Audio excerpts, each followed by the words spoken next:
Hello അസ്സാമു അലൈക്കും, welcome back. ഇന്ന് ഞാൻ വന്നിട്ടുള്ളത് നല്ലൊരു റെസിപ്പി കാണിക്കാൻ വേണ്ടിയിട്ടാണ്. നമുക്ക് വേഗം തന്നെ റെസിപ്പിയിലോട്ടേക്ക് കിടക്കാം. ഇതാദ്യം തന്നെ ഞാൻ കുറച്ച് മുരിങ്ങക്കായി കഴുകി വെച്ചിട്ടുണ്ടായിന്. നമുക്ക് ചട്ടിയിലേക്ക് ഇട്ട് കൊടുക്കാം. 2 മുരിങ്ങക്കായാണ് കേട്ടോ ഞാൻ എടുത്തിട്ടുള്ളത്. ഇതുപോലെ തൊലി കളഞ്ഞിട്ട് ഇട്ട് കൊടുത്തിട്ടുണ്ട്. ഇനി ഇതിലേക്ക് വേണ്ടത് കുറച്ച് ചെമ്മീനാണ്. ചെറിയ ചെമ്മീനില്ലേ, അതെടുക്കാൻ നോക്കുക. അതാണ് കേട്ടോ നല്ല കൂടുതൽ ടേസ്റ്റ് ഉണ്ടാവാൻ. അങ്ങനെ ചട്ടിയിലേക്ക് ചെമ്മീൻ ഇട്ട് കൊടുത്തിട്ടുണ്ട്.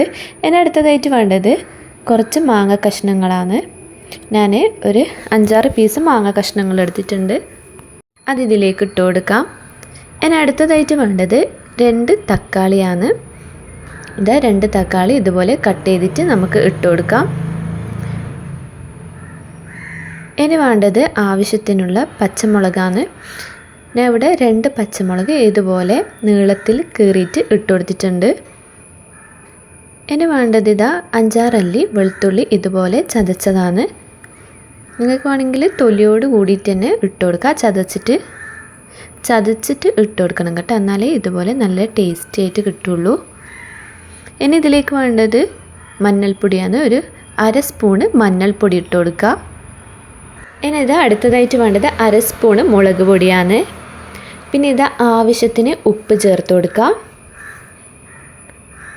ഇനി നമുക്ക് ഇതെല്ലാം മുങ്ങുന്ന വിധം വെള്ളം ഒഴിച്ചു കൊടുക്കുക.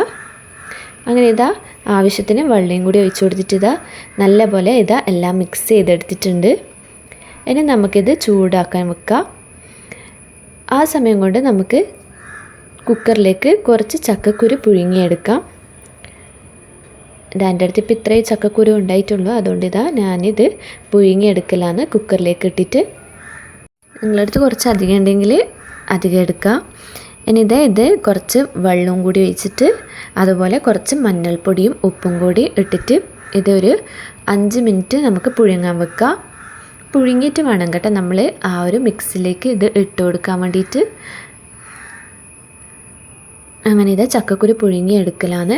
അപ്പോഴത്തേക്ക് നമ്മൾ നേരത്തെ വേവിക്കാൻ വെച്ച കറിയില്ലേ, നല്ലപോലെ തിളച്ചിട്ടുണ്ട്. ഇനി നമുക്ക് കുക്ക് ചെയ്ത ചക്കക്കുരു ഇതിലേക്ക് ഇട്ട് കൊടുക്കാം.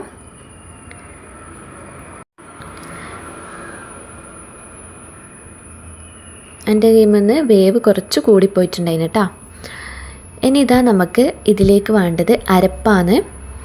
തേങ്ങൻ്റെ അരപ്പില്ലേ, നമുക്ക് അതിലേക്ക് ഒഴിച്ചു കൊടുക്കാം. നമ്മൾ കറി നല്ല പോലെ തിളച്ച് വന്നിട്ടുണ്ട്. ലാസ്റ്റായിട്ട് നമുക്ക് ഈ ഒരു അരപ്പും കൂടി ചേർത്ത് കൊടുത്തതിന് ശേഷം നല്ല പോലെ നമുക്ക് ഇതെല്ലാം കൂടി മിക്സ് ചെയ്തെടുക്കാം. എന്നിട്ട് നമ്മളെ കറി ലീവ്സ് ഉണ്ടെങ്കിൽ അത് ചേർത്ത് കൊടുക്കുക, അല്ലെങ്കിൽ മല്ലിയില ചേർത്ത് കൊടുക്കുക. മല്ലിയിലയാണ് കേട്ടോ ഈ കറിക്കൊരു കുറച്ചും കൂടി ഒരു ടേസ്റ്റ് വരുന്നത്. അങ്ങനെ നമ്മളെ കറി ഇവിടെ റെഡി ആയിട്ടുണ്ട്. ആൻഡ് ലാസ്റ്റായിട്ട് നമുക്ക് കടു താളിച്ചിട്ട് ഇതിലേക്ക് ഒഴിച്ചു കൊടുക്കുക. എന്നിട്ട് നമുക്ക് ഗ്യാസ് ഓഫ് ചെയ്യാം. അപ്പോൾ നമ്മളെ നല്ല ടേസ്റ്റി ചക്കക്കുരു മാങ്ങ മുരിങ്ങക്ക ചെമ്മീൻ കറി ഇവിടെ റെഡി ആയിട്ടുണ്ട്. നമ്മളെ ഫിലിം സ്റ്റാർ ആസിഫ്ക്കൊക്കെ നല്ല ഇഷ്ടപ്പെട്ട വിഭവവും കൂടിയാണ്. പേളിമാണി ഷോയിൽ ഒരിക്കൽ പറയുന്നത് കേട്ടതാണ്. ആസിഫ് കെയുടെ കംഫർട്ട് ഫുഡ് ആണ് കേട്ടോ ഇത്. അപ്പോൾ ഞാൻ ഒരു പ്ലേറ്റിലേക്ക് ഇതെല്ലാം സെർവ് ചെയ്യലാണ്. നമ്മളെ ചോറിന് നല്ല ബെസ്റ്റ് കറിയാണ്. അതുപോലെ തന്നെ ഇതിപ്പം കുറച്ച് ലൂസായിട്ടുണ്ടാവും, കുറച്ച് കഴിഞ്ഞാൽ ഇത് കുറച്ച് തിക്കായി വരും കേട്ടോ.